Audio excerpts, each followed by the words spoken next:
Last video में हमने discuss किया था objective of the planning commission. Planning commission set up in 1950। The planning commission of India adopted the 5-year plan. It prepared the income and expenditure of the government. Planning commission government के लिए income और expenditure को prepare करता था और साथ के साथ 5-year प्लान भी बनाता था। और इसके लिए सेंट्रल गवर्नमेंट और स्टेट गवर्नमेंट का जो बजट होता था उसको 2 पार्ट में डिवाइड किया जाता था। फर्स्ट था नॉन प्लान बजट, जो स्पेंड किया जाता था रूटीन आइटम्स के ऊपर, ईयरली बेसिस के ऊपर, यानी कि जो रोजमर्रा की जो चीजें होती है उनके ऊपर ये स्पेंड किया जाता था। सेकंड जो पार्ट था वो था प्लान बजट, यानी जो 5 साल के लिए जो प्लानिंग की गई है, 5-year प्लान जो तैयार किया गया उसके ऊपर ये जो सेकंड पार्ट था बजट का वो स्पेंड किया जाता था। Planning provide useful in long term economic growth. Planning prove की जा चुकी थी लॉन्ग टर्म ग्रोथ के लिए। 1929 की जो ग्रेट डिप्रेशन हुई थी, विश्वव्यापी मंदी आई थी, उसके अंदर साबित हो चुका था कि जहां जहां प्लानिंग करके जिस देश की इकोनॉमी को चलाया गया वहां उसने ग्रोथ करी है।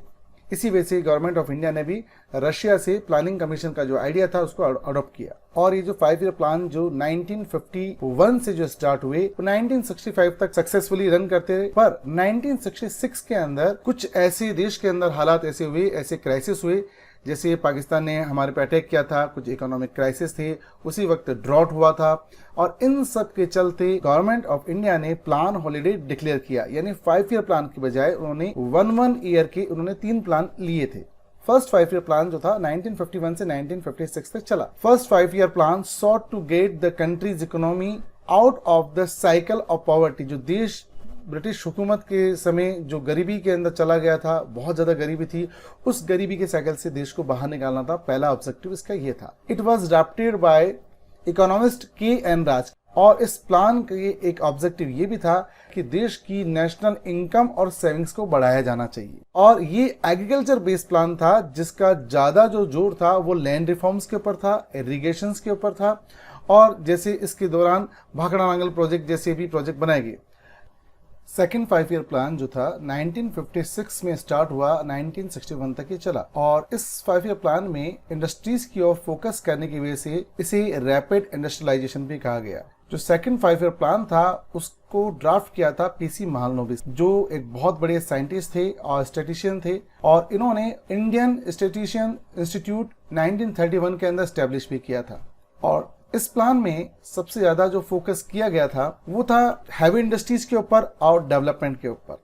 सोशलिस्ट पैटर्न के अंदर जो हैवी इंडस्ट्रीज है उनके ऊपर फोकस किया जाता है ताकि हमारे जो लोकल इन्वेस्टर्स हैं उनको प्रोटेक्शन दी जा सके। इस प्लान के अंदर generation of power, railways, steel, machinery and communication, ये जो सेक्टर्स थे इनको पब्लिक सेक्टर में दिया गया। पब्लिक सेक्टर जिसे हम गवर्नमेंट सेक्टर भी बोलते हैं। It was also decided that India could bye foreign technology for spending foreign exchange. और ये बात भी कहेगी कि हमें फॉरेन टेक्नोलॉजी को लेने के लिए हमारा जो फॉरेन एक्सचेंज है उसको खर्च करना पड़ेगा। थर्ड जो प्लान था वो भी इंडस्ट्रीज के डेवलपमेंट के ऊपर फोकस कर रहा था। और इसी वजह से हमारे यहाँ के जो कुछ इकोनॉमिस्ट थे उन्होंने इसको क्रिटिसाइज करना स्टार्ट किया, क्योंकि वो चाहते थे एग्रीकल्चर को डेवलप किया जाए, उसके बाद इंडस्ट्रीज पे हमें फोकस करना चाहिए। नेक्स्ट टॉपिक है decentralized planning. Decentralization is the process by which the activities of an organization, particularly those regarding planning and decision making, and distributed or delegated away from central authoritative location or group। Central से power distribution local level के ऊपर होता है, local level को ज्यादा उसके अंदर importance दी जाती है। ऐसी प्लानिंग को डिसेंट्रलाइज प्लानिंग बोलते हैं। और डिसेंट्रलाइज प्लानिंग वो केरला ने अपनाई थी और इसी वजह से उसको केरला मॉडल ऑफ डेवलपमेंट या पाथ ऑफ द डेवलपमेंट भी उसको कहा जाता है। It is not necessary that all planning always has to be centralize. सारी प्लानिंग सेंट्रलाइज हो ऐसा जरूरी नहीं है। और planning that is only about big industries and large industries. Planning का मतलब ये भी नहीं है कि हमेशा से हम लार्ज इंडस्ट्रीज के ऊपर ही फोकस कर रहे हैं। केरला ने जो मॉडल जो अडॉप्ट किया था वो उसका मेन फोकस था education, health, land reforms, effective food distribution and poverty alleviation. इन प्रोग्राम्स के ऊपर केरला ने फोकस किया। आज हम सब जानते हैं केरला डेवलपमेंट का एक अलग ही पर्याय बन चुका है। केरला पूरे देश के सामने एक मॉडल है डेवलपमेंट का, क्योंकि केरला ने इन सब चीजों के ऊपर फोकस किया। लैंड रिफॉर्म को मैं यहाँ पर क्लियर कर दूं आपको। लैंड रिफॉर्म्स का मतलब जो लैंडलॉर्ड्स के पास जो लैंड थी उसको गवर्नमेंट ने सीज किया, उस लैंड को उन्होंने रीडिस्ट्रीब्यूट किया, जो पीजेंट्स थे, लैंडलेस जो किसान थे, उनको उस जमीन को दिया। इसी को लैंड रिफॉर्म्स कहा जाता है। Despite lower per capita incomes and relatively weak industrial base, Kerala achieved nearly total literacy, long life expectancy, low infant and female mortality, low birth rates and high access to medical care between 1987 and 1991। इन सब areas पर उसने focus किया और उसका result आज हम देखते हैं। केरला एक डेवलप्ड स्टेट है, इंडिया का सबसे ज़्यादा, वहाँ पर लिटरेसी रेट जो है लगभग 100% है, वहाँ की मेडिकल फैसिलिटीज़ बहुत ज़बरदस्त है, और केरला के अंदर जो सेक्स रेशो है वो पूरे देश से सबसे बेटर केरला के अंदर है। यहाँ पर ये एलोकेशंस हम देख सकते हैं जो फर्स्ट और सेकंड 5 ईयर प्लान के अंदर था।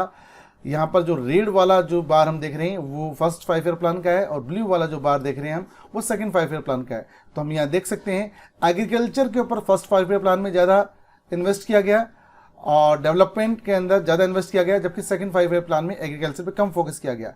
इरिगेशन और फ्लड कंट्रोल में भी फर्स्ट 5 ईयर प्लान में ज़्यादा इन्वेस्ट किया गया था, सेकंड 5 ईयर प्लान में कम था। पर अब बात करते हैं इंडस्ट्रीज की और माइनिंग की, तो वहां पर फर्स्ट 5 ईयर प्लान में फोकस कम था, जबकि सेकंड 5 ईयर प्लान में इसके ऊपर फोकस ज़्यादा था। ट्रांसपोर्टेशन की बात करते हैं, कम्युनिकेशन की बात करते हैं, तो यहाँ पर भी सेकंड 5 ईयर प्लान में ज़्यादा फोकस किया गया। पावर की बात करते हैं तो फर्स्ट 5 ईयर प्लान में इसमें फोकस ज़्यादा था। तो यहाँ हम दोनों 5 ईयर प्लान को कंपेयर कर रहे हैं, यानी फर्स्ट 5 ईयर प्लान जो एग्रीकल्चर बेस्ड था और सेकंड 5 ईयर प्लान जो था वो इंडस्ट्रियल बेस्ड था। Controversies related to economic development in India. अब हमने जो फर्स्ट और सेकंड 5 ईयर प्लान के अंदर जो गोल चेंज किए या जिन सेक्टर्स पर हमने फोकस किया उसको लेकर देश में एक कंट्रोवर्सी स्टार्ट होगी। कांग्रेस के कुछ लीडर्स जो थे उन्होंने, उनका ये मानना था कि इकोनॉमिक डेवलपमेंट जो है वो बेस्ड होना चाहिए एग्रीकल्चर के ऊपर, जबकि कुछ लीडर्स जो मानते थे poverty alleviation is only possible with industrial development. यानी कांग्रेस का एक ग्रुप था वो एग्रीकल्चर बेस्ड डेवलपमेंट चाहता था, और दूसरा जो ग्रुप था वो कह रहा था जब तक हम इंडस्ट्रीज को प्रमोट नहीं करेंगे तब तक हम पॉवर्टी एलिवेशन नहीं कर पाएंगे। उनका यह भी कहना था कि जो सोशली और पॉलिटिकली लैंड ओनिंग क्लास है, यानी जो जमींदार लोग थे, वो पॉलिटिकल पावर भी थी उनके पास, सोशल पावर भी थी। जो दलित लोग थे जिनके पास जमीन नहीं थी वो लोग पिछड़े रह गए, और गवर्नमेंट का जो लैंड रिफॉर्म्स का जो प्रोग्राम था वो सक्सेसफुली वर्क नहीं कर पाया। ये इन बातों को लेकर कंट्रोवर्सीज थी, controversy over public and private sector. There was also at controversy whereas India should adopt a socialist pattern of economy, जो USSR का पैटर्न था हमें वो अडॉप्ट करना चाहिए, और कैपिटलिस्ट मॉडल जो कि यूएसए का मॉडल था। Finally it was decided that India should adopt a mixed economy, और बाद में ये तय किया गया कि इंडिया को जो है मिक्स इकोनॉमी का जो मॉडल है वो अपनाना चाहिए, यानी उसमें कैपिटलिस्ट मॉडल का भी जो उसमें कुछ पोर्शन होगा और सोशलिस्ट मॉडल की भी खूबियां उसमें होंगी, और दोनों ही मॉडल को जब हमने मिक्स करके अपनाया इसलिए हमारी इकोनॉमी को मिक्स इकोनॉमी भी कहा गया। इसमें heavy industries were to be the public sector and agriculture and trade to the private sector. हमने प्राइवेट सेक्टर जो कैपिटलिस्ट मॉडल ऑफ इकोनॉमी थी उसमें हमने एग्रीकल्चर और ट्रेड को डाला, और जो हैवी इंडस्ट्रीज थी उसको हमने सोशलिस्ट मॉडल की तरह कॉपी किया और उसको हमने पब्लिक सेक्टर में डाला। Public sector was opposed for discouraging the private sector by system of licensing that cause insufficiency and corruption। और ये जो मॉडल हमने अपनाया इसकी वजह से जो सरकार थी उसको लेफ्ट और राइट जो आइडियोलॉजी थी उन दोनों की गवर्नमेंट को इसमें आलोचना देखनी पड़ी, दोनों ने गवर्नमेंट को क्रिटिसाइज किया। लेफ्ट और राइट क्या थे?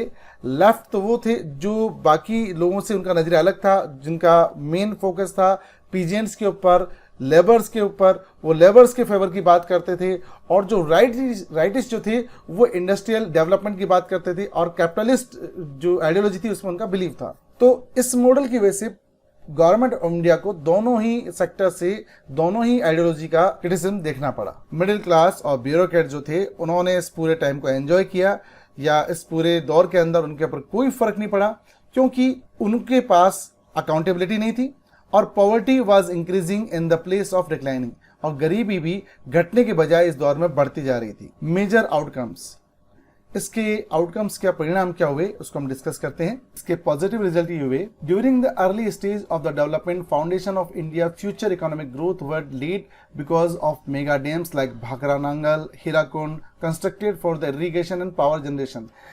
ये इसका पॉजिटिव रिजल्ट रहा।